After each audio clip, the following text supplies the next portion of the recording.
Hello everyone, welcome again. मेरा नाम है अर्पित जैन, आपका instructor for business analytics courses. So हम अगेन आ गए हैं नए वीडियो के साथ, जहां पर हम बात करेंगे लॉजिकल फंक्शंस के बारे में। अगर आपको याद होगा, हमने अपने प्रीवियस वीडियो में बात करी थी कुछ बहुत ही इंपॉर्टेंट न्यूमेरिकल फंक्शंस एक्सेल के ऊपर, जैसे कि सम एंड उसके रिलेटेड फंक्शंस। हमने बात करी थी average, minimum, maximum, count and उसके सारे रिलेटेबल फंक्शन, जो कि हमने कंडीशन बेस्ड भी पढ़ा था, इफ, मल्टीपल इफ के लिए इफ्स। तो ये सारे फंक्शंस हमने लास्ट वीडियो में ऑलरेडी कवर कर लिए हैं। अब इस वीडियो में हम जा रहे हैं बात करने स्पेसिफिकली लॉजिकल फंक्शंस के बारे में।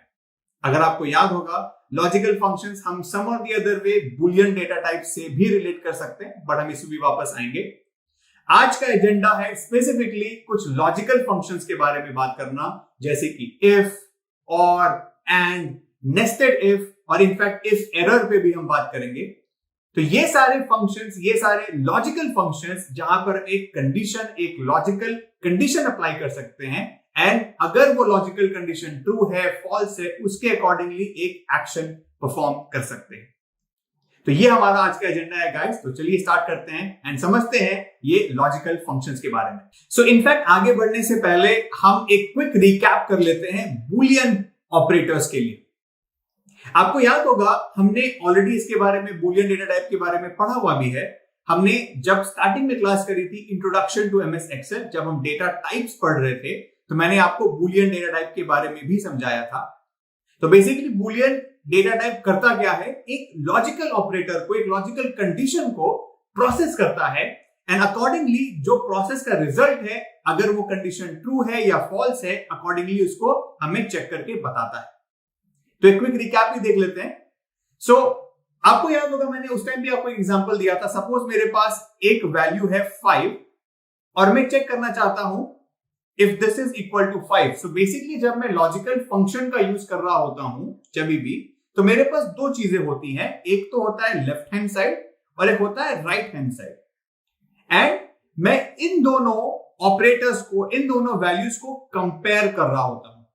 या तो मैं इक्वल टू करूंगा, लेस देन करूंगा, ग्रेटर देन करूंगा, लेस देन इक्वल टू करूंगा, नॉट इक्वल टू करूंगा। बहुत सारे ऑपरेटर्स हैं मेरे पास बीच में। तो मेरा ऑपरेटर जो है वो बेसिकली यहां पे अप्लाई हो रहा है। सिमिलरली इस केस में मैं क्या बोल रहा था, मेरा 5 जो है वो है LHS, left hand side, and ये वाला 5 बोल रहा हूं राइट हैंड साइड। आप देख सकते हैं, is my LHS equal to RHS? Yes, this 5 is equal to 5। That means इसका लॉजिकल आउटपुट है ट्रू। यही प्रोसेसिंग को हम कह रहे हैं बुलियन डेटा टाइप। ये जो ट्रू मेरे पास after processing of my logical operator जो आई, इसको हम कह रहे हैं बुलियन डेटा टाइप। सिमिलरली मैं क्विकली चेक कर लेता हूं। सपोज मेरा लेफ्ट हैंड है 6 एंड राइट हैंड है 5। नाउ अगेन मैं सेम ऑपरेटर को चेक करूं, is 6 is equal to 5? Is LHS equal to RHS? No, in this time no. इसका लॉजिकल आउटपुट है false. So basically Boolean data type क्या कर रहा है, आपके प्रॉब्लम को लॉजिकली सॉल्व कर रहा है, एंड उसकी आउटपुट को मुझे ट्रू या फॉल्स में शो कर रहा है।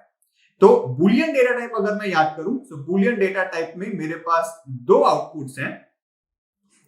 फर्स्ट हो गया true if logical condition is true, and false if logical condition is false. ये दोनों मेरे टाइप्स हो गए बुलियन डेटा टाइप के सब टाइप्स। तो चलिए आगे बढ़ते हैं। हम सबसे पहले स्टार्ट करते हैं अपने फर्स्ट फंक्शन को, जो कि लॉजिकल फंक्शन के अंदर आता है एक्सेल के पास, वो है इफ। इफ क्या है पहले वो समझ लेते हैं। इफ क्या करेगा, अगर कोई एक कंडीशन वैलिड है, मेरा कोई भी लॉजिकल कंडीशन मेरा वैलिड है, जैसे कि 5 इक्वल टू 5, एंड वो इसका आउटपुट आ रहा है ट्रू। तो अगर ये ऑपरेटर ट्रू है, अगर मेरा बुलियन डेटा टाइप का आउटपुट ट्रू है, तो ट्रू के केस में मैं क्या एक्शन परफॉर्म करना चाहता हूं, और अगर ये फॉल्स है तो फॉल्स के केस में मैं क्या एक्शन परफॉर्म करना चाह रहा हूं। तो क्या करेगा, सबसे पहले मुझे एक लॉजिकल ऑपरेटर्स को पास करना पड़ेगा, एक कंडीशन पास करनी पड़ेगी, एंड वो कंडीशन का एक लॉजिकल आउटपुट आएगा, जो कि एक बुलियन डेटा टाइप होगा, ट्रू या फॉल्स। एंड अगर ट्रू है तो ट्रू की क्या एक्शन होगी, ट्रू है तो क्या मुझे एक्शन परफॉर्म करना है, और अगर फॉल्स है तो फॉल्स में क्या एक्शन परफॉर्म करना है। इस टाइप की जो एक्टिविटी है that is happening through my if function here. तो क्विकली सिंटेक्स भी देख लेते हैं। आप देख सकते हैं मैं इक्वल टू करके इफ पास करूंगा एंड हमारा जो फर्स्ट आर्ग्यूमेंट है यहां पे एक लॉजिकल टेस्ट है, बेसिकली एक कंडीशन है, लॉजिकल कंडीशन भी बोल सकता हूं इसको। एंड इस कंडीशन का मेरे पास दो ही आउटपुट आएगा, या तो ट्रू या तो फॉल्स। तो इसकी आउटपुट मैं एक्सपेक्ट करूंगा या तो ट्रू या तो फॉल्स। एंड आप इसके बाद देख सकते हैं एक कॉमा देकर के मुझे यहां पे एक आउटपुट पास करना है, बेसिकली एक एक्शन पास करना है if this logical is true. जो कि मैं कंडीशन पास कर रहा हूं फर्स्ट आर्ग्यूमेंट में, अगर वो ट्रू है तो ट्रू के केस में ये क्या एक्शन परफॉर्म करना चाहता हूं वो मैं सेकेंड आर्ग्यूमेंट में पास करूंगा। एंड सिमिलरली मैं फॉल्स के केस में क्या आउटपुट और क्या एक्शन परफॉर्म करना चाहता हूं, यहां पे फॉल्स के केस में वो मैं थर्ड आर्ग्यूमेंट में पास करूंगा। एक एग्जांपल देख लेते हैं। सपोज मेरे पास वही सेम कंपनी का डेटा सेट है जो कि मैं लास्ट वीडियो में भी सॉल्व कर रहा था। अब मैं बोल रहा हूं if a company gets a rating greater than 4.5, so condition is if my rating is more than 4.5, then the company is called as a great place to work. तो जो भी कंपनी है उसको मैं कहूंगा great place to work. And इसी को मुझे इफ फंक्शन के थ्रू करना है। मैं इसको क्विकली सॉल्व भी करूंगा एक्सेल पे, बट आप एक बार क्विकली देख भी सकते हैं। तो मेरा कंडीशन क्या है, मेरा एक लॉजिकल कंडीशन है रेटिंग इज मोर देन 4.5। तो मैं हर एक रो में ये फंक्शन को टेस्ट कर सकता हूं। सपोज मेरी रेटिंग की value 3.9, so is 3.9 more than 4.5? No. तो इस रो की मेरी लॉजिकल आउटपुट आ गई फॉल्स, करेक्ट। एंड यहां पर आप देख भी सकते हैं मेरे पास सिर्फ ट्रू के केस की वैल्यू प्रेजेंट है। जो मैं अगर ये लॉजिकल ऑपरेटर ट्रू है तो मेरा आउटपुट क्या होना चाहिए, great place to work. But हमने ये नहीं बोला कि फॉल्स के केस में क्या है। तो फॉल्स के केस में आप देख सकते हैं ये स्क्वायर ब्रैकेट से रिप्रेजेंटेड है, दैट मींस ये ऑप्शनल आर्ग्यूमेंट है, जरूरी नहीं है कि मैं इसको पास ही करूं। दैट मींस अगर मैं इसको पास करता हूं तो वो परफॉर्म करेगा, अगर मैं नहीं पास करता हूं कुछ तो मैं ऑप्शनल भी रख सकता हूं इसको, वो ब्लैंक रहेगी स्पेस, कुछ नहीं करेगा वहां पे, डू नथिंग। सिंपल है। मैं इसको एक्सेल पे भी आपको क्विकली करके दिखाता हूं। Let's go back to the same Excel file. आप देख सकते हैं ये सेम एक्सेल फाइल को हम यूज भी कर रहे थे। अब यहां पे मैं क्या बोल रहा हूं, मैं रेटिंग से कंपेयर करना चाह रहा हूं। इफ मेरी रेटिंग 4.5 से ज्यादा है दैट मींस वो company great place to work है। तो मैं क्या करता हूं, यहां पर एक कॉलम नया इंसर्ट कर लेता हूं एंड यहां पे मैं कंपनी डिटेल्स लिख देता हूं। ठीक है, नया कॉलम क्रिएट कर दिया, कंपनी डिटेल्स। सो यहां पे मुझे ये चेक करना है फॉर ईच रो, अगर उसकी रेटिंग की वैल्यू 4.5 से ज्यादा है तभी वो ग्रेट प्लेस टू वर्क है, अदरवाइज नहीं है। और नहीं में मैं ब्लैंक भी पास कर सकता हूं। सपोज अब मैं क्या करूंगा, मैं इफ फंक्शन का यूज करूंगा। एंड इफ में मेरी लॉजिकल ऑपरेटर क्या है, basically this value for each row, if this is more than 4.5 comma, then मैं पास करूंगा great place to work. That's it.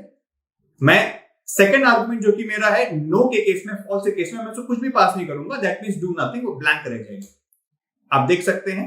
तो ये बेसिकली मेरे पास क्या आउटपुट आ रही है, यहां पे ये फॉल्स है और वो हर एक केस जहां पे 4.5 से ज्यादा होगी, आप देख सकते हैं ये अल्टीमेटली मेरे पास ग्रेट प्लेस टू वर्क में कन्वर्ट होके आ जाएगा। बट सिमिलरली क्योंकि ये फॉल्स अच्छा नहीं दिख रहा, मैं यहां पे लिख देता हूं, ब्लैंक कर देता हूं इसको, स्पेसिफिकली एक ब्लैंक पास कर देता हूं, मतलब डू नथिंग, मेरे पास एक ब्लैंक वैल्यू लिख करके आ जाए। तो अभी मैं यहां पे इसको कर देता हूं एक एम्प्टी स्पेस। तो आप देख सकते हैं अब ये सारे वैल्यूज जहां पे ये 4.5 से ज्यादा है, सिर्फ वहीं पे मुझे ग्रेट प्लेस टू वर्क दिखाई देगा, जैसे कि यहां पे इंडियन आर्मी, एंड नीचे जाके आपको और भी दिखाई देंगे जहां पे होगा, जैसे फॉर एग्जांपल ये Indian Air Force, great place to work. And वो सारी ऑर्गेनाइजेशन जहां पे उसकी रेटिंग 4.5 से कम है, वहां पे मैंने एक ब्लैंक स्पेस पास कर दिया है। सिंपल है। चलिए बढ़ते हैं और आगे नेक्स्ट फंक्शन देखते हैं। इनफैक्ट हमारे पास एक एक्सरसाइज भी है यहां पे। Let's quickly finish this exercise. So हमारे पास क्वेश्चन है, if the age of a company is lesser than 10, so basically if age of my company is lesser than 10, it is considered to be a startup, then it is going to be named as startup, and otherwise it is considered to be an established company. Otherwise it is an established company. ये मेरी condition हो गई if की, हम simple if में ये पास कर सकते हैं. ऑल्सो हमारे पास नेक्स्ट पार्ट क्या है, and classify each company into a startup and an established company. Definitely we can do that. And also now we have to calculate the average age of all the startups using average if. So सबसे पहले मुझे classify करना है startup और establish में. एक बार ये startup और एस्टैब्लिश में कंफर्म हो जाएगा, देन मुझे एवरेज एज निकालनी है सारे स्टार्टअप कंपनीज की. सिंपल है, हम ये स्टेप बाय स्टेप भी कर सकते हैं. तो सबसे पहले हम फर्स्ट ऑपरेशन को परफॉर्म करते हैं, जो कि है मेरा सिंपल सेग्रीगेट करना स्टार्टअप्स एंड एस्टैब्लिश कंपनी में. तो क्विकली सॉल्व करते हैं. तो आप देख सकते हैं मेरे पास यहां पे एज कॉलम है. एज कॉलम नथिंग बट उस कंपनी की स्पेसिफिक एज. जैसे हमारे पास क्वेश्चन है कि if company's age is more than 10 तब वो एस्टैब्लिश है, लेस देन 10 तो हम उसको बोलेंगे स्टार्टअप है. तो मेरे पास हर एक कंपनी की एज मेंशन्ड है यहां पे. तो मैं काम करता हूं, यहीं पे एक न्यू कॉलम क्रिएट कर लेता हूं. मैं इसको बोलूंगा कंपनी डिटेल्स करके. सो अब मैं क्या बोल रहा हूं, मेरे पास कंडीशन है कि if age is less than 10 then I have to call this as a startup, and if age is more than 10 I have to call this as established organisation. So मैं सिंपल यहां पे एक if condition डालूंगा. If this age is more than 10 और मैं यहां पे इसको लेस देन 10 करूं, then it is called as startup, or else it is going to be called as established. Simple. आप देख सकते हैं द मोमेंट हमने ये कर दिया, बिकॉज इसकी एज मोर देन 10 है तो ये established ऑर्गेनाइजेशन हो गई. तो हमने इसको सारे के सारे पे कॉपी कर दिया. तो आप देख सकते हैं यहां पे स्टार्टअप एंड एस्टैब्लिश मेरे पास मेंशन हो गया कंपनी डिटेल्स के ऊपर. अगर एज मेरा लेस देन 10 है तो ये स्टार्टअप है, और मोर देन 10 है तो ये एस्टैब्लिश्ड. अब आपको याद होगा मेरे पास एक और क्वेश्चन है कि मुझे एवरेज एज निकालने हैं हर एक स्टार्टअप ऑर्गेनाइजेशन के लिए. मैं यहीं पर एक और इंसर्ट भी कर देता हूं कॉलम, तो हमारे पास कैलकुलेशन इजी हो जाएगी. तो मैं सिंपल अब यहां पे एवरेज इफ का यूज कर सकता हूं. एंड एवरेज इफ क्या करना है, मुझे ये डिफाइन करना है H9960, and if this is equal to H2 which is established, or I have to mention this as startup. If this is equal to startup, then I have to take the average of G2 till G9960. आप देख सकते हैं, तो ये मेरी हो गई average age for all the startups जिनका की एज लेस देन 10. तो मैंने क्या करा, ये इसी कंपनी डिटेल जो मैंने अभी क्विकली क्रिएट किया न्यू कॉलम, एस्टैब्लिश्ड या फिर स्टार्टअप, मैंने उस पर फाइंड आउट किया कि अगर इसकी वैल्यू स्टार्टअप है, अगर ये कंपनी स्टार्टअप है, तो उन सारे स्टार्टअप्स के लिए मुझे एवरेज एज निकालनी है. तो मैंने एवरेज इफ फंक्शन का यूज करके इसको निकाल दिया. तो चलिए आगे बढ़ते हैं, हमारे नेक्स्ट फंक्शन को देखते हैं. तो हमने अब तक देखा इफ ऑपरेटर को, इफ फंक्शन को हमने पास किया एक सिंपल लॉजिकल कंडीशन के साथ, एंड हमने उसमें ट्रू और फॉल्स की एक्शन भी स्पेसिफाई कर दी. बट इफ के साथ मैं एक दूसरा फंक्शन भी पास कर सकता हूं उसी सेम कंडीशन में. सिंटेक्स सेम ही रहेगा, कंडीशन पास करेंगे, कंडीशन के बाद ट्रू की एक्शन देन फॉल्स की एक्शन.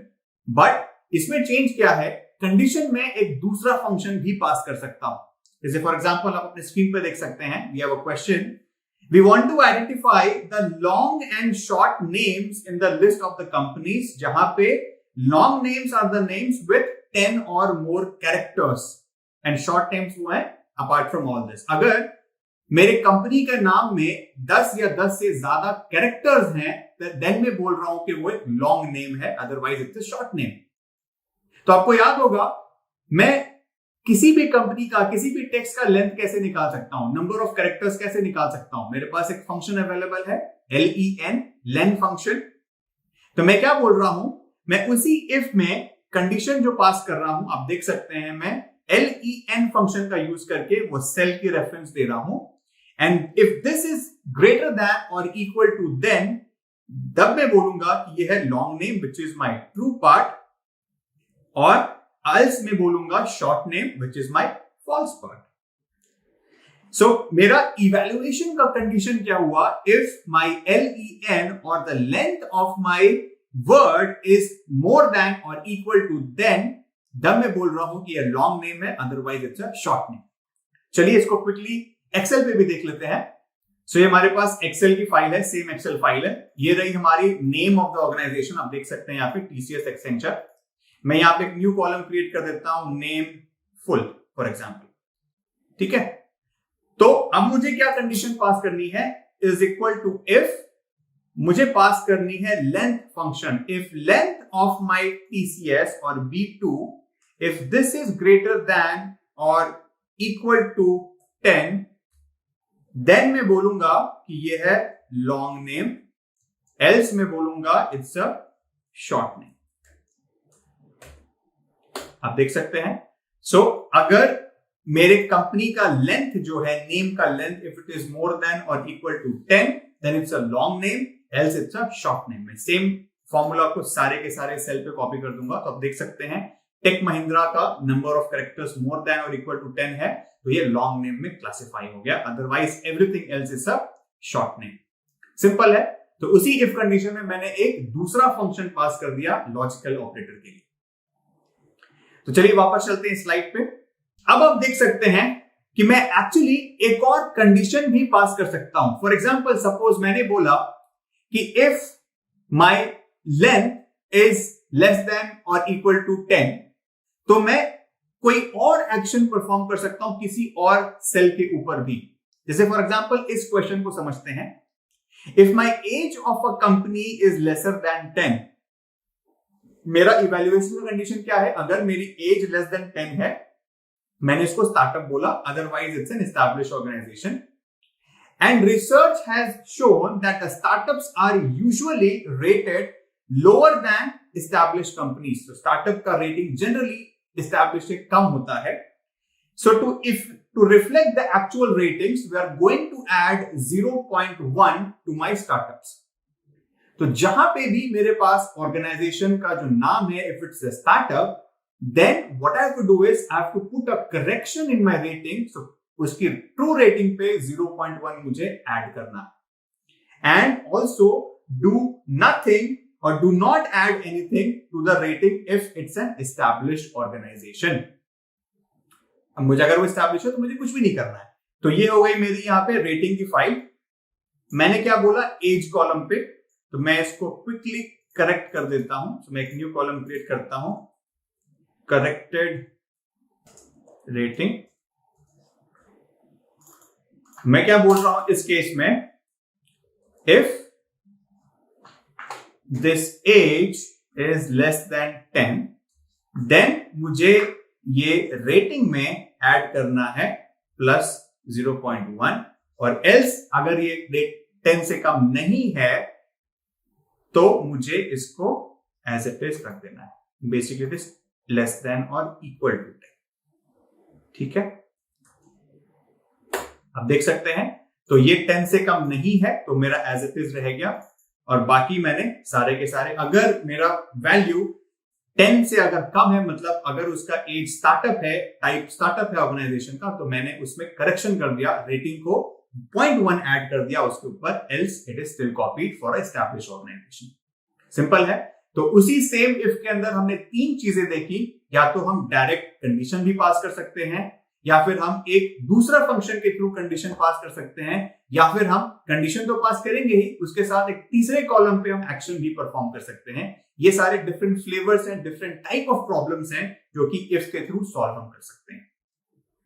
तो चलिए आगे बढ़ते हैं। हमारे पास एक क्वेश्चन है अब, जो कि हम इसी इफ के ऊपर सॉल्व करते हैं। Let's quickly look into this. So question कहता है, if the age of a company is less than 10, then it is considered as a startup, otherwise it's an established organization. Correct, we have already done that. And research has shown that the startups are usually rated lower.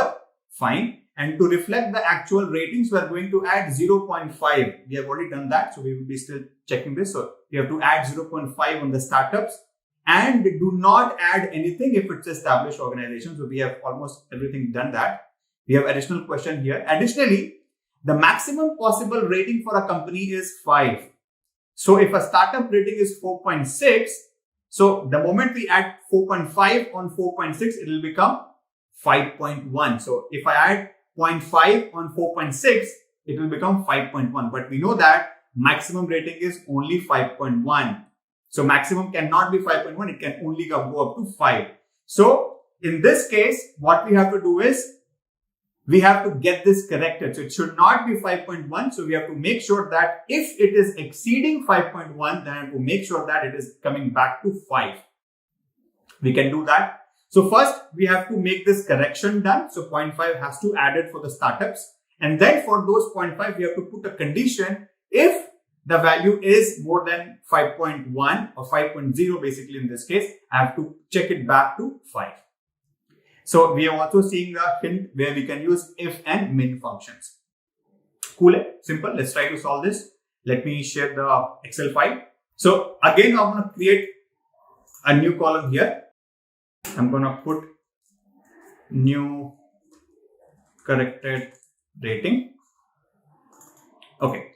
So for this, the condition is if this age, which is this, is less than equal to 10, then what we have to do is, then we have to put this plus 0.5, or else same. So in this case, we have done this. So now for all the startups, 0.5 will be added. And if you could see for situations, we can just put a filter here and we can check if the value is going beyond 5.1. So you will be able to see, yes, can you see 5.1, 5.2, 5.3, 5.4 and 5.5. So these are invalid entries. That is what the question was saying, right? So it cannot exceed beyond 5. So I have to check this and I have to make sure that it can only go up to 5, nothing beyond that. That's fine. So now what we can do is, we anyway have to make this correction. Now can we use a minimum function on top of this? We can. So this is going to be my first value. So let's call on top of this a min function. So now in this min function, the first value would be this, and then probably we can add 5 here. So what we are trying to do here is, it will first evaluate, it will first add the 0.5, and then for this updated value and a maximum of 5, we are just comparing whichever is minimum, take that. Just a small correction on top of it. Now copy this to my entire cell and now look at the thing. Can you see this? In this filter, the maximum is only 5 and it is not going beyond 5. Done. So we have just added a small check on top of my if condition, जहां पे मैंने सबसे पहले तो वो correction करी, अगर वो स्टार्टअप है तो हमने वहां पे 0.5 ऐड किया, एंड फिर हमने मिनिमम फंक्शन का यूज करके ये भी चेक किया कि इफ 0.5 ऐड करने के बाद अगर वो 5 से ज्यादा हो रहा है तो उसकी मिनिमम वैल्यू को वो कैप्चर कर लेगा. डन. तो ये हो गया हमारा फर्स्ट क्वेश्चन. हमारे पास एक और क्वेश्चन था वहां पे, क्विकली उसको भी सॉल्व कर लेते हैं. तो आप देख सकते हैं यहाँ पे सेकंड क्वेश्चन मेरे पास है, जो कि if the average rating of all the financial services companies is greater than 4, display the financial services companies are good places to work at, otherwise display no result. तो बेसिकली मुझे क्या find out करना है, if the average rating of all the financial services companies, so सबसे पहले मुझे financial services companies को figure out करना है, एंड हमने उसमें वो देखना है कि इफ अगर average rating for these financial companies is less than 4, sorry is greater than 4 in this case, then मैं बोलूंगा कि it's a great company to work, otherwise मैं बोलूंगा इट्स नॉट अ रिजल्ट. तो चलिए क्विकली इसको एक्सेल पे भी सॉल्व कर लेते हैं. तो हमने क्वेश्चन देख लिया जहां पे हमें फिगर आउट करना है average age of my financial companies, और अगर उसका एज मोर देन 4 है तभी मैं बोलूंगा कि it's a good place to work, otherwise मैं बोलूंगा it's a not a good place to work और अ नो रिजल्ट. मैं सिंपल कॉपी कर दूंगा वहां पे. तो चलिए देखते हैं। सबसे पहले मैं यहीं पे जो मेरा टैग है फाइनेंशियल सर्विसेज का, मैं इसको सबसे पहले कॉपी कर लेता हूं वैल्यूज को। तो सबसे पहले मुझे एवरेज निकालनी है रेटिंग की। तो मैंने क्या कर दिया यहां पे, मैंने एवरेज इफ को यूज कर लिया। एंड एवरेज इफ में मैं रेंज पास कर रहा हूं N2 से लेकर के N9960। If this value is equal to financial services, then मैं एवरेज वैल्यू निकालूंगा रेटिंग्स की, which is this. So D2 से लेकर के D9960 तक। तो मेरे पास एवरेज आ गई फाइनेंशियल सर्विसेज की। एंड हमारा कंडीशन क्या कह रहा है, फाइनेंशियल सर्विसेज की एवरेज अगर मोर देन 4 है तभी वो ग्रेट प्लेस टू वर्क है, अदरवाइज इट्स नॉट, राइट। सो मैं सिंपल इसी कंडीशन के ऊपर इफ लगा सकता हूं। If this value is more than 4, then I would say it's a good place to work, otherwise मैं बोलूंगा नो रिजल्ट। सो मैंने एक और फंक्शन पास कर दिया जो कि था एवरेज इफ, एंड उस पे मैंने नो रिजल्ट, और सारे के सारे अगर उसकी वैल्यू मोर देन 4 होगी तभी मैं बोलूंगा कि it's a good place to work, otherwise it's not a good place to work, जिस पे मैंने नो रिजल्ट कॉपी कर दिया। Cool guys. सो इससे हमारा क्वेश्चन भी सॉल्व हो गया। तो चलिए आगे बढ़ते हैं और देखते हैं हमारे और इंटरेस्टिंग लॉजिकल फंक्शंस, जैसे कि एंड और। एंड और बहुत ही इंटरेस्टिंग फंक्शन है जिसका एक सेपरेट लॉजिकल एडवांटेज है। सपोज मेरे पास अब एक नहीं 2-3 कंडीशंस हैं मुझे इवैल्यूएट करने के लिए। मेरे पास कंडीशन 1 है, कंडीशन 2 है, कंडीशन 3 है, ऐसे करके मल्टीपल कंडीशंस हैं। एंड मैं सिर्फ एक में नहीं देखना चाहता हूं लॉजिकली अगर वो करेक्ट है कि नहीं, मैं ये देखना चाहता हूं कि मेरी कंडीशन 1 भी करेक्ट है, कंडीशन 2 भी करेक्ट है, कंडीशन 3 भी करेक्ट है। मैं तब वो एक्शन परफॉर्म करूंगा जब ये 3 के तीनों ट्रू है मेरे। तो बेसिकली एंड ऑपरेटर क्या करता है, इवैल्यूएट करता है जितनी भी कंडीशंस मैं पास कर रहा हूं वो सब के सब सही हैं कि नहीं। मैंडेटरीली सारे कंडीशंस सही होने चाहिए। एक सिंपल एग्जांपल दिखाता हूं आपको। आप सिंटेक्स में भी इनफैक्ट देख सकते हैं। सिंटेक्स में अगर आप देखेंगे तो मैंने क्या बोला है, मेरे पास मल्टीपल कंडीशंस हैं, 2 और मोर कंडीशंस को it will return true if all of them are simple correct। So syntax में मेरे पास सिंपल एंड फंक्शन है A and D, जिसके अंदर मैं मल्टीपल कंडीशंस कॉमा सेपरेटेड डाल सकता हूं। अब एग्जांपल देखते हैं। सपोज मेरे पास है captain of Indian cricket team, आज के डेट में Rohit Sharma. And suppose highest peak Mount Everest. And then मैं पास कर रहा हूं पीएम ऑफ इंडिया, एंड मैं डाल रहा हूं यहां पे पीएम मोदी। सो अगर ये 3 कंडीशन देखूं, कंडीशन 1, कंडीशन 2 एंड कंडीशन 3, मेरे पास 3 कंडीशंस हैं। फर्स्ट कंडीशन क्या है, captain of Indian cricket team is Rohit Sharma, highest peak is Mount Everest, and PM of India is Shri Narendra Modi ji. So मेरे पास ये 3 ऑप्शंस आ रहे हैं और ये तीनों कंडीशन है, कंडीशन 1, 2, 3। अगर मैं इन तीनों के ऊपर एक एंड कंडीशन पास करूं, एंड का मतलब क्या ये कंडीशन 1 ट्रू है, यस दिस इज ट्रू। क्या कंडीशन 2 ट्रू है, yes even this is true. क्या कंडीशन 3 ट्रू है, yes even this is true. So basically ये चेक करता है कंडीशन 1, कंडीशन 2, कंडीशन 3 जितने भी हैं, क्या ये सब के सब ट्रू है। अगर ये सब के सब ट्रू है तो फाइनल इसका आउटपुट आएगा मेरे पास ट्रू। एक और सेम कंडीशन एग्जांपल देखते हैं। सपोज अब मेरे पास यहां पे कैप्टन में रोहित शर्मा की जगह मेरे पास आ जाए ऋषभ पंत।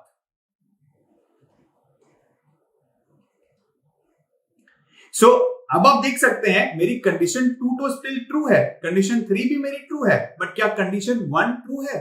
नहीं, ये फॉल्स है। सो आउट ऑफ 3 कंडीशंस मेरी 2 ट्रू है एंड 1 फॉल्स है, तो इस केस में एंड का आउटपुट आएगा फॉल्स, बिकॉज एंड मैंडेटरीली सारे के सारे कंडीशन से एक्सेप्ट करता है कि वो ट्रू हो। अगर वो ट्रू नहीं होगा तो मेरा फाइनल आउटपुट फॉल्स हो जाएगा। मतलब जितने भी कंडीशंस में एंड के अंदर पास कर रहा हूं वो सारे के सारे जब तक ट्रू नहीं होंगे मेरा आउटपुट तब तक ट्रू नहीं आएगा। अगर एक भी फॉल्स हो गया तो एंड कंडीशन का आउटपुट फॉल्स हो जाएगा। इसी का एक अगेन सिनोनिमस फंक्शन है मेरे पास, और एंड का एक और फंक्शन है। और आप देख सकते हैं इसका syntax similar to and function ही है। यहां पे मैं इंस्टेड ऑफ एंड और पास करूंगा कंडीशन 1 कंडीशन 2, सिमिलर वही सेम कंडीशंस अप्लाई करते हैं। सपोज मेरे पास कंडीशन 1 है जिसमें मैं captain of Indian cricket team बोल रहा हूं, एंड सपोज इसमें अभी मेरे पास है ऋषभ पंत, एंड कंडीशन 2 में मैं बोल रहा हूं से हाईएस्ट पीक, एंड इसमें मैंने दे दिया माउंट एवरेस्ट, एंड कंडीशन 3 में मैंने दे दिया पीएम ऑफ इंडिया, इसमें लिख दिया श्री नरेंद्र मोदी जी। करेक्ट? तो मेरे पास 3 कंडीशन है, कंडीशन 1, 2 एंड 3, एंड और के अंदर as syntax is mentioning I can pass all of these condition. तो सपोज मैं इसके अगेंस्ट में और पास कर रहा हूं, तो मेरी कंडीशन 1 एज यूजुअल फॉल्स है, कंडीशन 2 मेरी ट्रू है, एंड कंडीशन 3 मेरी ट्रू है। So out of all of these मैं क्या बोल रहा हूं, मेरी 1 फॉल्स है, 2 ट्रू है। और क्या करता है, if either of my condition is true then मेरा आउटपुट ट्रू आएगा। इसमें जरूरी नहीं है, मैंडेटरी नहीं है कि सारे के सारे कंडीशन ट्रू होने चाहिए। अगर एक भी ट्रू होगा तो मेरा फाइनल आउटपुट ट्रू आएगा। तो इस केस में मेरा आउटपुट हो जाएगा बाय डिफॉल्ट ट्रू। बट यही इमेजिन करते हैं, सपोज मेरा हाईएस्ट पीक के अगेंस्ट में कोई और दूसरा XYZ मेंशन्ड है, and again P of India में कोई रॉन्ग नेम मेंशन्ड है यहां पे, तो तीनों के तीनों फॉल्स हो गए, false false false, then yes इस केस में और की वैल्यू मेरी फॉल्स हो जाएगी। मैंने क्या बोला, एटलीस्ट 1 ट्रू होना चाहिए। अगर एक भी ट्रू होगा तो मेरा और का आउटपुट ट्रू हो जाएगा, बट अगर सब के सब फॉल्स होंगे तो आउटपुट और का भी फॉल्स ही आएगा। बट एक और कंडीशन है, अगर सपोज सब के सब ट्रू हो जाते हैं, मैं कैप्टन को भी ऋषभ पंत की जगह रोहित शर्मा कर दूं, 3 के तीनों ट्रू हो गए, तो फिर इस केस में भी और का ट्रू ही आएगा, बिकॉज एटलीस्ट 1 या एनीथिंग। अगर एक भी है, एक से ज्यादा है तो कोई दिक्कत नहीं है, अगर एटलीस्ट 1 भी है तो इसका आउटपुट ट्रू ही आएगा। तो चलिए क्विकली एक एक्सरसाइज सॉल्व कर लेते हैं एंड और के ऊपर। हमारा फर्स्ट क्वेश्चन है एंड फंक्शन पे, जिसमें मैं चेक करना चाहता हूं फॉलोइंग कंडीशन, जहां पे for all the companies in the data set the number of reviews is more than 10,000 and rating is more than 4. So I have to check for all the companies in the data set where the number of reviews is more than 10,000 and also rating is more than 4. ठीक है, इसको quickly हम check कर लेते हैं। And और function में भी है सेम, मुझे क्या चेक करना है, for all the companies if rating is more than 3.5 and age is less than 10, so either of them should be true. So quickly हम दोनों को सॉल्व कर लेते हैं एंड और पे। तो let's proceed to our Excel file. तो ये है मेरी एक्सेल फाइल जिसपे हमने सॉल्व किया था। तो सबसे पहले हम बात करेंगे फर्स्ट कंडीशन की एंड। सो सपोज मैं यहां पे एंड पे सॉल्व कर देता हूं। मेरा क्वेश्चन था number of reviews more than 10,000 and मेरी रेटिंग मोर देन होनी चाहिए 4। तो मैं यहां पे एक इंसर्ट कर देता हूं एंड चेक के नाम से एक कॉलम। तो मैं बोल रहा हूं कि एंड मैं चेक करना चाह रहा हूं first condition where the number of reviews is more than 10,000। Also second condition में क्या करना चाह रहा हूं, मेरी रिव्यूज इज मोर देन। तो आप देख सकते हैं यहां पे ट्रू एंड फॉल्स लिख के आ गया। मैं दोनों condition which is number of reviews more than 10,000 and also my rating is more than 4, तो मैं दोनों कंडीशन को चेक करना चाह रहा हूं। तो आप देख सकते हैं it is coming true for the second which is Accenture, जिसकी रिव्यूज मोर देन 10,000 है और इसकी रेटिंग भी मोर देन 4 है, तो दोनों ट्रू है, तभी ये मेरा ट्रू फाइनल रिजल्ट आएगा। हम एक और कॉलम इंसर्ट कर देते हैं और चेक के लिए भी। अब और के केस में हमें क्या फाइंड आउट करना है, इज इक्वल टू और if my rating this is more than 3.5 and और इसकी रेटिंग 3.5 से ज्यादा है, और हमने क्या देखना है, इसका age which is this is less than 10। तो इस केस में मैं क्या बोल रहा हूं कि मेरी रेटिंग जो कंपनी की है या तो 3.5 से ज्यादा हो या फिर उसका एज लेस देन 10 हो। Either of them is valid for me. अगर दोनों में से कोई भी ट्रू होगा तो मेरा फाइनल रिजल्ट ट्रू आना चाहिए। तो आप देख सकते हैं मेरा एज तो यहां पे लेस देन 10 नहीं है, बट इसकी रेटिंग मोर देन 3.9 है, तो ये ट्रू आ गया। तो लाइकवाइज ट्रू और फॉल्स मुझे हर एक के केस में मिलते चले जाएंगे। अगर उसकी रेटिंग मोर देन 3.5 है या फिर उसका एज लेस देन 10 है तो मुझे उस केस में ट्रू मिल जाएगा। तो हमने सिंपल एंड और को क्विकली चेक भी कर लिया। चलिए आगे बढ़ते हैं, नेक्स्ट फंक्शन देखते हैं। तो अब आगे बढ़ते हुए हम देखेंगे एंड और फंक्शन का यूज इफ के साथ। अब सपोज मुझे यही इफ का ऑपरेशन परफॉर्म करना है, जहां पे मैं बोल रहा हूं कि if my rating is more than 3.5 और if my age is less than 10, तो मैं इसको स्टार्टअप सिग्निफाई कर रहा हूं। अब सपोज मैं यही स्टार्टअप का डेफिनेशन थोड़ा चेंज कर दूं, जहां पे मैं ये बोलूं कि एज इज लेस देन और equal to 10, also the reviews should be less than 4, तभी ये स्टार्टअप्स में क्वालिफाई होगा, एल्स स्टार्टअप में क्वालिफाई नहीं होगा। तो मेरी एक कंडीशन नहीं रह गई, मेरी दो कंडीशन हो गई। तो मैं इफ में एंड का यूज कर सकता हूं to supply both the conditions and then finally मैं इसका एक्शन परफॉर्म कर सकता हूं ट्रू के केस में और फॉल्स के केस में। तो मेरा एंड और का यूज सिमिलरली इफ के साथ भी हो सकता है। एक सिंपल एग्जांपल देख लेते हैं। तो हमारे पास डेटा सेट में let's say companies that get a rating greater than और equal to 4 also with more than 5000 rating can be called as top company.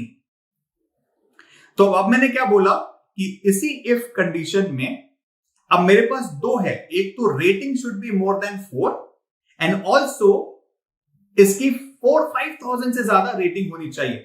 सो मैं क्या बोल रहा हूं, टोटल जो मेरी रेटिंग है, first this should be greater than और इक्वल टू 10, ये मेरी फर्स्ट कंडीशन हो गई। सेकेंड कंडीशन क्या है, मेरी जो रिव्यूज काउंट है this should be more than 5000। तो ये मेरी दो कंडीशन है जो कि मुझे अप्लाई करना है। तो मुझे पता है कि मैं दोनों कंडीशन को वैलिड करने के लिए मैं स्टार्टिंग में इफ की जगह पे इसको सबसे पहले मैं एंड के ऊपर सॉल्व कर सकता हूं। तो मैं क्या करूंगा, सबसे पहले एक एंड फंक्शन को कॉल करूंगा इस दोनों को इवैल्यूएट करने के लिए, एंड इसके ऊपर मैं इफ फंक्शन का यूज कर सकता हूं। सो ये पूरी की पूरी जो मेरी कैलकुलेशन है ये एंड ऑपरेशन के थ्रू परफॉर्म होगी मेरी कंडीशन की पार्ट, जहां पे मैंने मल्टीपल कंडीशन पास कर दिया where rating is more than और equal to 10 and also reviews is more than 5000। So if this is the case, मैं इसको बोलूंगा यहां पे टॉप कंपनी, एल्स मैं बोलूंगा नॉट अ टॉप कंपनी। सो मैंने एक कंडीशन ना पास करके यहां पे मल्टीपल कंडीशंस पास कर दी सेम एंड फंक्शन के थ्रू। तो चलिए आगे बढ़ते हैं, इसमें कुछ प्रॉब्लम्स भी सॉल्व कर लेते हैं क्विकली मल्टीपल कंडीशंस पे। तो हमारा फर्स्ट क्वेश्चन है, a new investor TG companies wants to buy all the companies that start with T or G. Okay? So एक नया इन्वेस्टर है, they want to buy all the companies जिसका नाम either T से start हो रहा है और G से स्टार्ट हो रहा है। So yes, we can use the or, the left and the if function to classify each company. So सबसे पहले we can extract the words T or G and then we can identify if this is falling into this criteria, and if yes, then we can mark them as buy or else don't buy. Simple है, we can do that. So let's go to our Excel file. Let's quickly check it out. So हमारे पास ये है companies की name So, मैं यहां पे एक नया कॉलम इंसर्ट कर देता हूं, बाय नॉट बाय। ओके, सो सबसे पहले मुझे क्या करना है, इसका फर्स्ट एलिमेंट, फर्स्ट कैरेक्टर निकालना है। कंपनी का फर्स्ट नाम क्या है, तो हमें क्या कर सकते हैं, हम लेफ्ट करके इसको यूज कर सकते हैं एंड इसकी फर्स्ट कैरेक्टर निकालेंगे तो मुझे पता चल जाएगा कि कंपनी का फर्स्ट नाम क्या है, फर्स्ट कैरेक्टर क्या है। एंड इसी लेफ्ट के ऊपर मैं एक और फंक्शन यूज कर सकता हूं। तो मेरी कंडीशन ये हो गई, लॉजिकल पार्ट मेरा ये हो गया, and if this is equal to either my B, T और जी, अगर मेरा कंपनी का नाम या तो टी है या फिर जी है तो मैं दोनों के केस में उसको बाय परफॉर्म करूंगा। तो मेरे पास लेफ्ट करके फर्स्ट कैरेक्टर तो आ गई। अब मैं क्या बोल रहा हूं, if this is equal to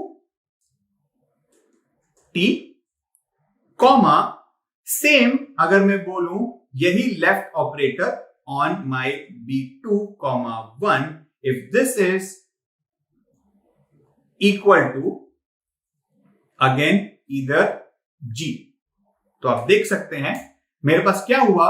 मैं क्या फाइंड आउट करना चाह रहा हूं, दोनों। सबसे पहले मुझे टी पे चेक कर लिया मैंने, if my first character of my companies name is T और if my first character of my company name is G, in either case I am putting this as true. आप देख सकते हैं false true, हमने यहां पे T पे भी ट्रू ले लिया, जी पे भी ट्रू ले लिया। तो अगर मेरे कंपनी का नाम इधर टी या जी से स्टार्ट हो रहा है तो मैंने फिगर आउट कर लिया ट्रू फॉल्स। अब मुझे क्या करना है इस केस में, if it is true I can call this over an if function.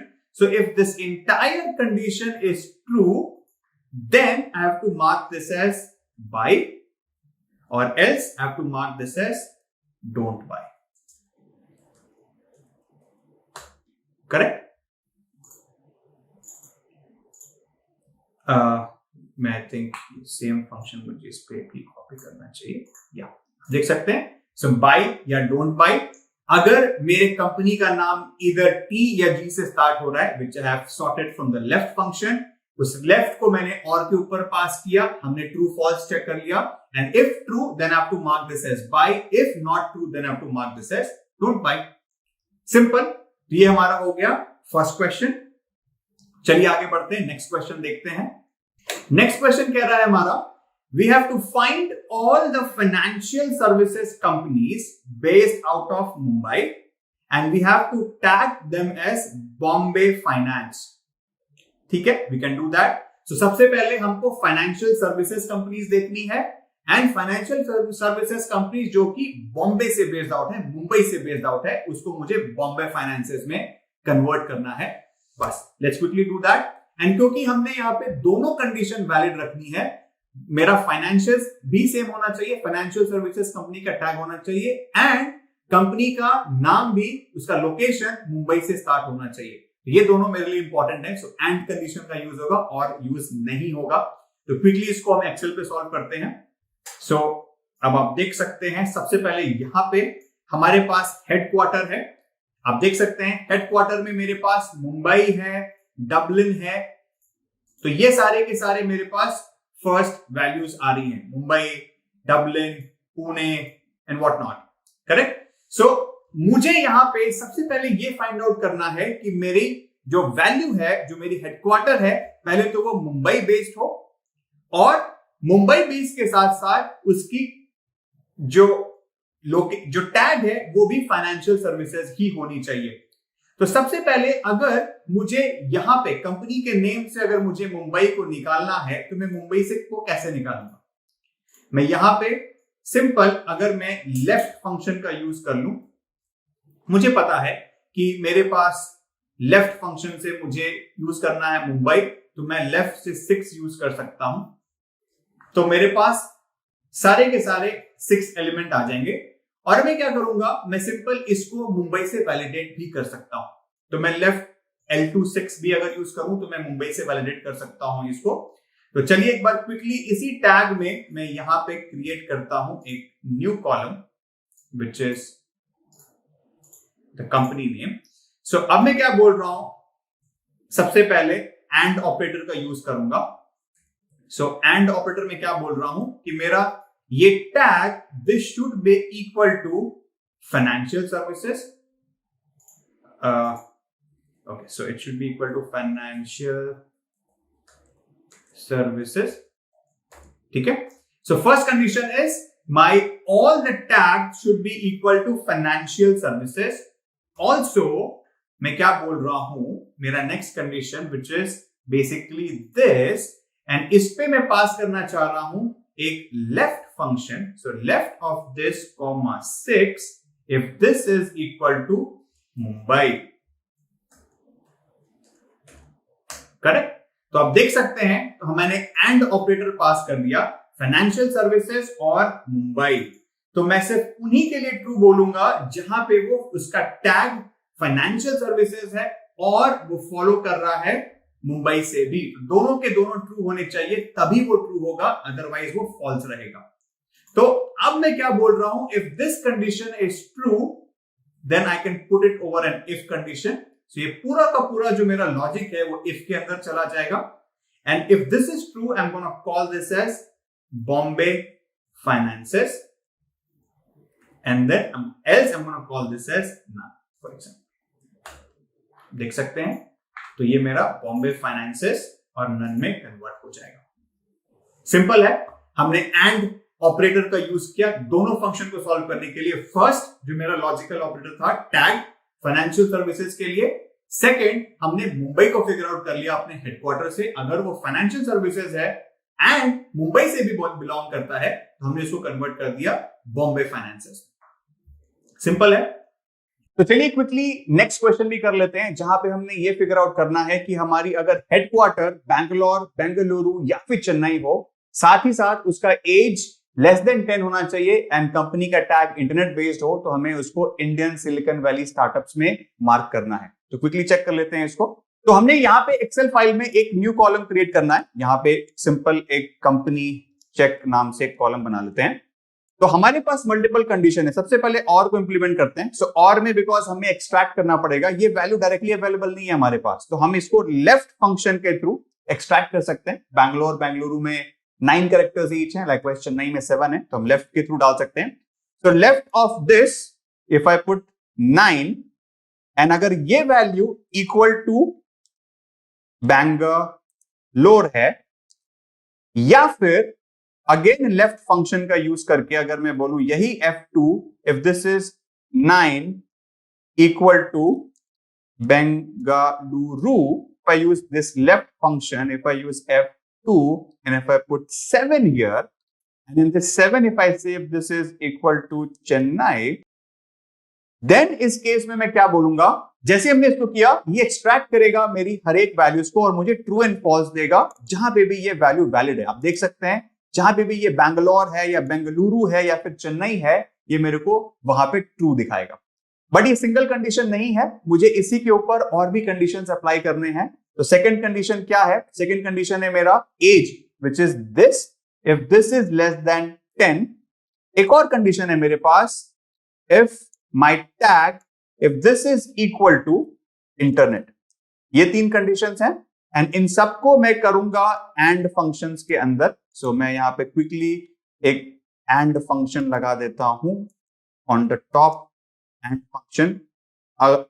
अब मैं अगर देखूं तो ये सारे के सारे कंडीशंस वैलिड हैं, जहां पे मैं हेडक्वार्टर को भी एक्सट्रैक्ट कर रहा हूं एंड मैं ये भी बोल रहा हूं कि एज लेस देन 10 है और मैं ये भी बोल रहा हूं कि टैग मेरा इंटरनेट है. मैं क्विकली इन सब पे अप्लाई कर देता हूं. और अगर अब हम यहां पे ट्रू चेक करेंगे, जहां जहां पे ये कंडीशन वैलिड है मुझे सेम को इंडियन सिलिकॉन वैली स्टार्टअप से रिप्लेस करना है. तो कैसे करेंगे? काम करते हैं, इसका फिल्टर हटा लेते हैं क्विकली. तो वापस इसी फंक्शन पे जाते हैं. अब जहां पे भी ये वैलिड है तो मैं सिंपल इफ फंक्शन का यूज कर सकता हूं. इफ जहां पे ये ट्रू होगी मुझे वहां पे वैल्यू डालनी है Indian silicon valley startups. Correct. And जहां पे ये फॉल्स है वहां पे मैं बोलूंगा नन. एंटर. एंड ये सारी की सारी चीजें मैं कॉपी कर दूंगा और आप देख सकते हैं अब मेरे पास ट्रू एंड फॉल्स ना होकर के इंडियन सिलिकॉन वैली स्टार्टअप्स आ रहे हैं. और आप देख सकते हैं ये वहां पे हेडक्वार्टर्स बैंगलोर, बेंगलुरु एंड चेन्नई के लिए वैलिड है, जिसका कि एज लेस देन 10 है और टैग्स भी इंटरनेट। तो ये हो गई हमारी प्रॉब्लम साइज। फंक्शन देखते हैं जो कि है नेस्टिंग इफ। तो अब तक जो हमने बात किया वो इफ कंडीशन पे था, जहां पर हमने ये बोला कि एक कंडीशन के ऊपर हमने उसको वैलिडेट करके उसकी ट्रू एक्शन या फिर उसके फॉल्स एक्शन को हमने मेंशन कर दिया। बट इमेजिन करते हैं मेरे पास सिंगल आउटपुट नहीं है, मुझे मल्टीपल कंडीशंस को चेक करना है। फॉर एग्जांपल सपोज मैं बोलूं कि if my value x is more then 100 it should be classified as good, or if it is more than 150 it should be very good, and if it is more than 200 then it is excellent। तो basically मैंने क्या बोला, मुझे ये तीनों condition को check करना पड़ेगा, 100, 150, 200, एंड ये तीनों एक कंडीशन में वैलिड नहीं हो सकते, मुझे मल्टीपल इफ, नेस्टेड इफ करना पड़ेगा इसको। तो चलिए इसी को एक सिंपल एग्जांपल के थ्रू भी देख लेते हैं। आपके पास एक सिंपल स्निपेट है जहां आप देख सकते हैं 3 कॉलम्स है A, B एंड C, जहां पे हमारे पास स्टूडेंट्स हैं, मार्क्स हैं एंड रेस्पेक्टिव ग्रेड एलोकेट करनी है मुझे। सो मेरे पास 6 स्टूडेंट्स का डेटा है, रेस्पेक्टिव मार्क्स मिले हुए हैं हर एक स्टूडेंट को, एंड हमें एक मल्टीपल कंडीशंस के थ्रू यहां पे ग्रेडिंग को एलोकेट करनी है। कंडीशन क्या है, अगर मार्क्स मोर देन 80 है तो मैं बोल रहा हूं ग्रेड होगा A, अगर marks between 50 and less than equal to 80 है तो मैं बोलूंगा B, and anything which is less than equal to 50 मैं बोलूंगा C। तो उस कंडीशन के हिसाब से जो मेरा 72 है वो आएगा ग्रेड B में, 74 आएगा वो ग्रेड B में, 84 आएगा A में, 84 आएगा A में, 19 आएगा C में एंड 29 आएगा C। सिंपल है।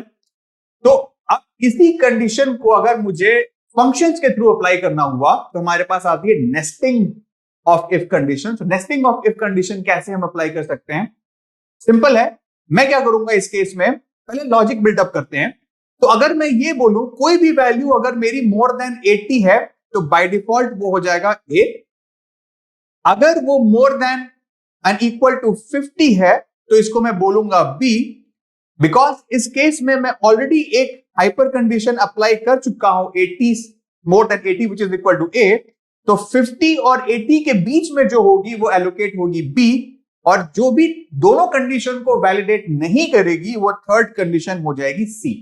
ये मेरा नेस्टिंग का लॉजिक हुआ। अब इसी को मैं अगर मैं कोड में इंप्लीमेंट करना चाहूं तो कैसे लिखूंगा, क्विकली मैं इसको इरेज कर देता हूं। इसको मैं लिखूंगा सिंपल, बोलूंगा if my marks is more than 80 then मैं बोलूंगा इसको A, एंड इफ ये वैलिड नहीं है तो जो मेरी सेकंड नेस्टिंग वाली कंडीशन है वो यहां पर आएगी फॉल्स के कंडीशन में, तो मैं बोलूंगा एक और इफ कंडीशन, एंड यहां पे बोलूंगा मैं if marks is greater than और इक्वल टू 50 देन मैं बोलूंगा ये हो जाएगा वैल्यू B, एंड इफ ये दोनों वैलिडेट नहीं करेंगे तो इस केस में हो जाएगा C। ये हो गया मेरा फाइनल कोड, जिस केस में मैं बोल रहा हूं कि फर्स्ट में अगर value at any point more than 80 है तो मैं A करूंगा, और इफ मोर देन 50 है बिकॉज ऑलरेडी 80 वाला कंडीशन अप्लाइड है, तो जो लेफ्ट आउट वैल्यू रहेगी more than equal to 50 and less than 80 by default हो जाएगा यहां पे, तो उस केस में मैं बोलूंगा इसको B, और ये अगर कोई भी वैलिडेट नहीं करेगा तब मैं बोलूंगा इसको C। तो इस कंडीशन में क्या रिजल्ट्स आ जाएंगे, 72 को मिलेगा B, 74 को B, 84 को A, 84 को A, 19 को C, 29 को C।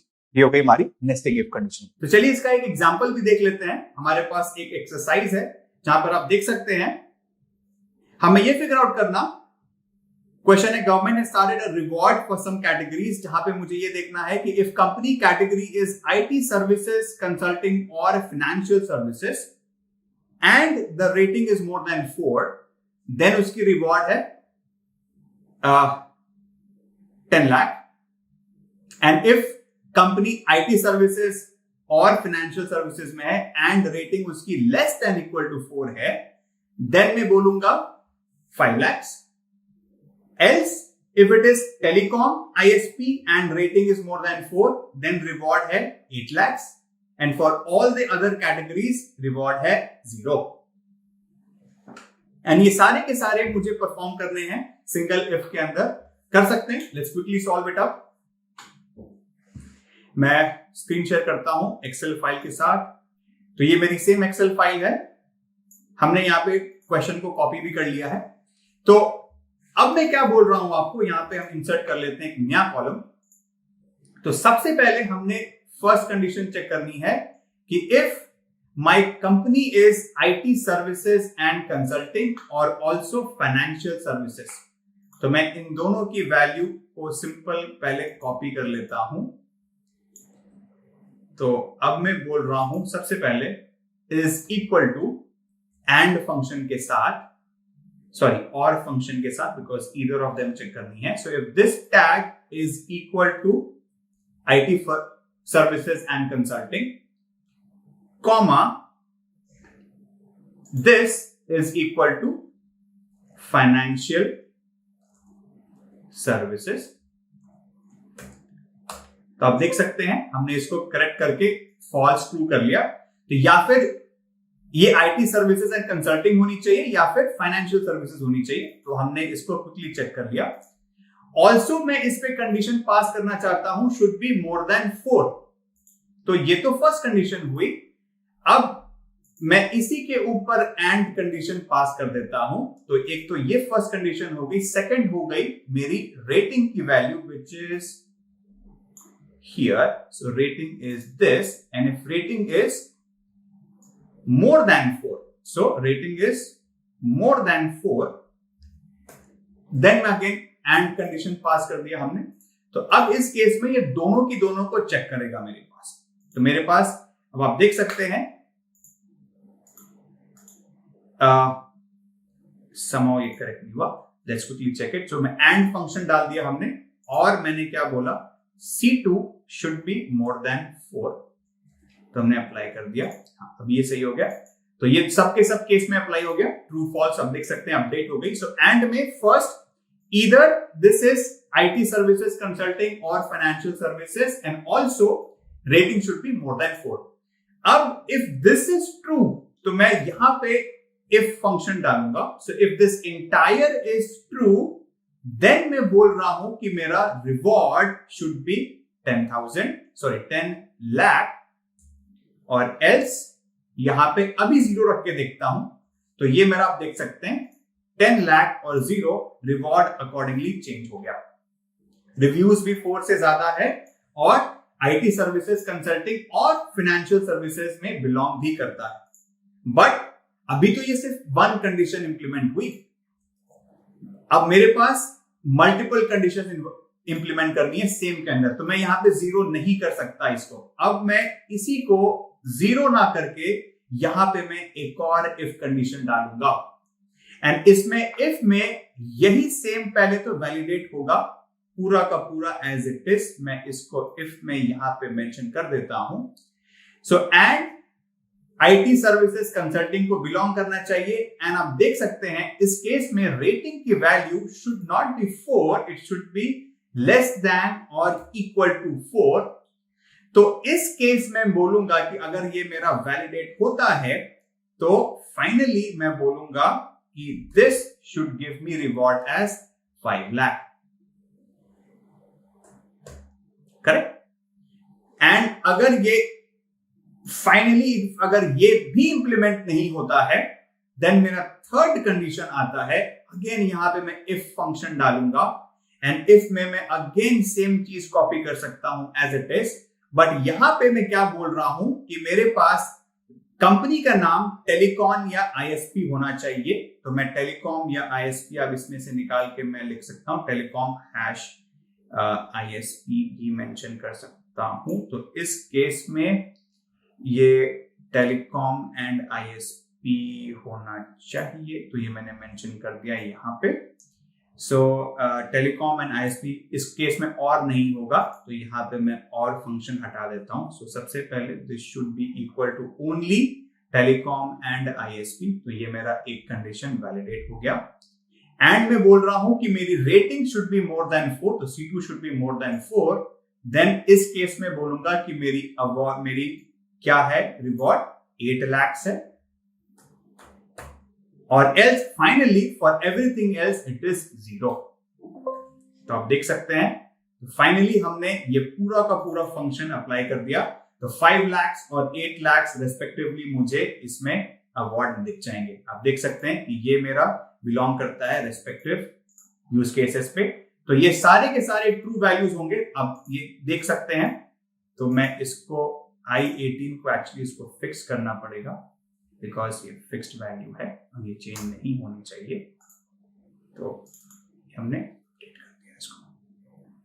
आप देख सकते हैं कि 8000 की वैल्यू मेरे पास फिक्स्ड है, तो it should be equal to telecom and ISP. अगर ये टेलीकॉम एंड आईएसपी से बिलोंग करता है, विच इज दिस, तो मैं इसको बोलूंगा सिंपल कि ये हमारे पास 8 लाख का रिवॉर्ड देगा। अदरवाइज ये 3 के 3 कंडीशन अगर मैं बोल रहा हूं, first condition IT services, consulting और financial services and rating is more than 4, तो ये मेरा 10,000 दे रहा है। फर्स्ट कंडीशन इंप्लीमेंट हो गई।